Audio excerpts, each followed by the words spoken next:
বন্ধুরা, ঘূর্ণিঝড় রেমালের সরাসরি প্রভাব কিন্তু মনে হচ্ছে পশ্চিমবঙ্গে পড়বে না, কারণ ঘূর্ণিঝড় রেমাল আপনাদেরকে লাইভ আপডেট দেখাচ্ছি।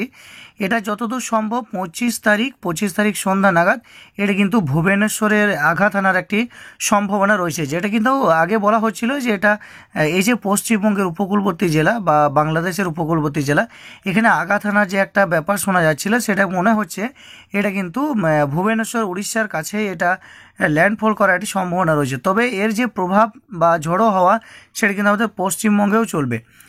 তো বন্ধুরা, আজকে থেকে যে আপডেট, সেই আপডেট আপনাদেরকে দেখিয়ে দিচ্ছি। একদম ঘূর্ণিঝড় যে রেমালের যে লাইভ আপনাদেরকে দেখিয়ে দিচ্ছি। দেখুন, এই জায়গাতে আপনাদেরকে লাইভ দেখাচ্ছি। ঠিক আজকে 19 তারিখ এই জায়গাতে একটা ঘূর্ণাবর্ত দেখুন সৃষ্টি হচ্ছে। দেখুন এই জায়গাতে যে হাওয়াটা, সেটা কিন্তু গোল গোল গোল গোল করে ঘুরছে এবং ঠিক এরকম একটি জায়গাতে ঘূর্ণাবর্ত সৃষ্টি কিন্তু হচ্ছে। এবং এই যে ঘূর্ণাবর্ত, সেটা কিন্তু আস্তে আস্তে বঙ্গোপসাগরের দিকে চলে আসবে। এটা কিন্তু আস্তে আস্তে ঠিক এইভাবে এগিয়ে আমাদের বঙ্গোপসাগরের এই জায়গাতে কিন্তু এটা প্রবেশ করবে। আপনি যদি 20 তারিখে চলে যান তো দেখবেন একটু সরে আসছে। আপনি যদি 21 তারিখে যান তো দেখবেন বঙ্গোপসাগরের দিকে কিন্তু এই ঘূর্ণিঝড়টা একটু একটু করে কিন্তু এই দিকটাতে চলে আসবে। এরপরে আপনি যদি 22 তারিখ যান তো তখন দেখবেন এটা প্রায় বঙ্গোপসাগরে দেখুন চলে এসছে, বা এখানে দেখুন একটা ঘূর্ণিঝড়ের এই জায়গাতে দেখুন একটা ঘূর্ণিঝড় সৃষ্টি হচ্ছে, অর্থাৎ ঘূর্ণাবর্ত কিন্তু এখানে সৃষ্টি হচ্ছে। এখানে কিন্তু যে হাওয়াটা, সেটা গোল গোল গোল গোল করে ঘুরছে, আর তার ফলেই একটা ঘূর্ণাবর্ত এখানে সৃষ্টি হচ্ছে। এবার আপনি যদি 23 তারিখে লক্ষ্য করেন তো দেখবেন একদম যে ঘূর্ণাবর্ত, সেটা কিন্তু অনেকটাই তৈরি হয়ে যাচ্ছে। ঠিক এরকম একটি জায়গায় আপনারা দেখতেই পাচ্ছেন বঙ্গোপসাগরে একটা ঘূর্ণাবর্ত তৈরি হচ্ছে। 24 তারিখ নাগাদ যদি দেখেন তো আপনি আরও ভালো করে দেখতে পাবেন যে এখানে দেখুন একটা ঘূর্ণাবর্ত তৈরি হয়েই যাচ্ছে একরকম। ঠিক এরকম জায়গায় একটি ঘূর্ণাবর্ত তৈরি হচ্ছে, এবং এই যে ঘূর্ণাবর্ত, সেটা কিন্তু আমাদের পশ্চিমবঙ্গে আঘাত হানার একটা সম্ভাবনা ছিল, বা বাংলাদেশের এই যে বাংলাদেশের উপকূলবর্তী যে জায়গাগুলি রয়েছে বা পশ্চিমবঙ্গ, এই জায়গাতে আঘাত হানার একটি সম্ভাবনা ছিল। কিন্তু যেটা বোঝা যাচ্ছে যে এই যে ঘূর্ণিঝড়, সেটা কিন্তু সরাসরি পশ্চিমবঙ্গে আঘাত হানবে না, এটা কিন্তু বোঝা যাচ্ছে। কিন্তু এর প্রভাবে এই যে গোল গোল গোল গোল যেভাবে ঝড়গুলো ঘুরছে, অর্থাৎ হাওয়া যেভাবে ঘুরছে আপনারা দেখতে পাচ্ছেন। তবে এইটা দেখুন এখানে এই দিক দিয়ে বাংলাদেশে প্রবেশ করছে, আবার এখানে পশ্চিমবঙ্গে প্রবেশ করছে উপকূলবর্তী যে জায়গাগুলি রয়েছে সেখানে।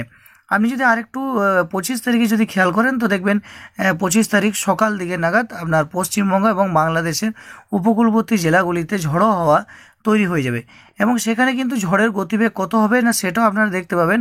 আপনি যদি লক্ষ্য করেন তো এখানে প্রায় 50 কিলোমিটার 60 কিলোমিটার বেগে ঝড়ো হাওয়া বইবে। আপনি যদি বাংলাদেশের উপকূলবর্তী এলাকাতে যান তো সেখানে খেয়াল করলে আপনি দেখতে পাবেন যে প্রায় 50-60 কিলোমিটার বেগে ঝড়ো হাওয়া বইবে। আপনি দেখুন উপরে খেয়াল করুন, এখানে দেখুন 50 কিলোমিটার বেগে ঝড়ো হাওয়া বইবে। কোথায় না বাংলাদেশ এবং পশ্চিমবঙ্গের যে উপকূলবর্তী জেলাগুলি রয়েছে সেখানে।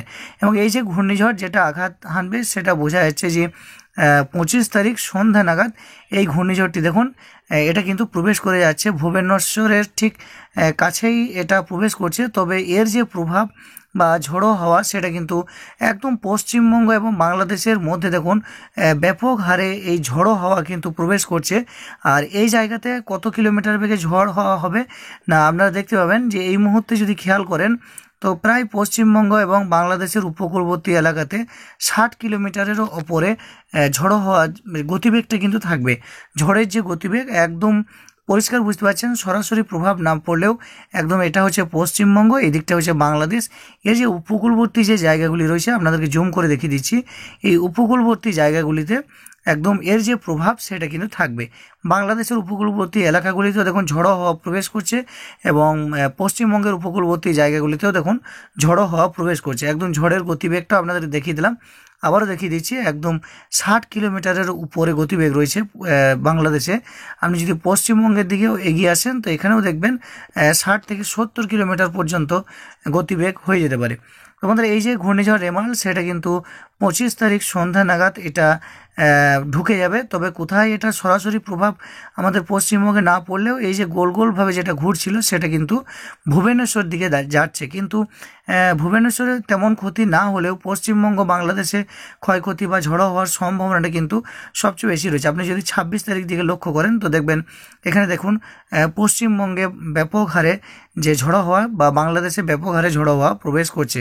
সবচেয়ে বেশি ঝড় বৃষ্টি হবে এই যে ঘূর্ণিঝড় রেমালের জন্য, সেটা হচ্ছে 25 তারিখ সন্ধ্যে নাগাদ সবচেয়ে বেশি ঝড় বৃষ্টি হবে। তোমাদের আশা করি বুঝতে পেরেছেন এই মুহূর্তে ঘূর্ণিঝড় রেমালের যে লাইভ আপডেট কোন দিকে যাচ্ছে বা এর প্রভাবে কতটা ঝড় বৃষ্টি পশ্চিমবঙ্গে বা বাংলাদেশে হবে। আশা করি আপনারা বুঝতে পারছেন। শেষে আপনারা কমেন্ট করবেন যে এই মুহূর্তে আপনি পশ্চিমবঙ্গ বা বাংলাদেশের কোন এলাকা থেকে ভিডিওটি দেখছেন, আপনার সেই এলাকাতে এই মুহূর্তে কোনো ঝড় বৃষ্টি হচ্ছে কিনা অবশ্যই নিচের কমেন্ট আপনারা জানিয়ে দেবেন। তো বন্ধুরা আশা করি বুঝতেই পেরেছেন, ভিডিওটি ভালো লাগবে। ভিডিওটি দেখে আপনি যদি কিছুটা হলেও উপকৃত হন তাহলে অবশ্যই ভিডিও নিচে একটি লাইক করে ভিডিওটি জনস্বার্থে সকলের মধ্যে শেয়ার করবেন এবং এই চ্যানেল থেকে আগামীতে এই ধরনের গুরুত্বপূর্ণ তথ্য পেতে অবশ্যই চ্যানেলটিকে সাবস্ক্রাইব করে পাশের বেল আইকনে প্রেস করে নোটিফিকেশনটা অল করে দেবেন।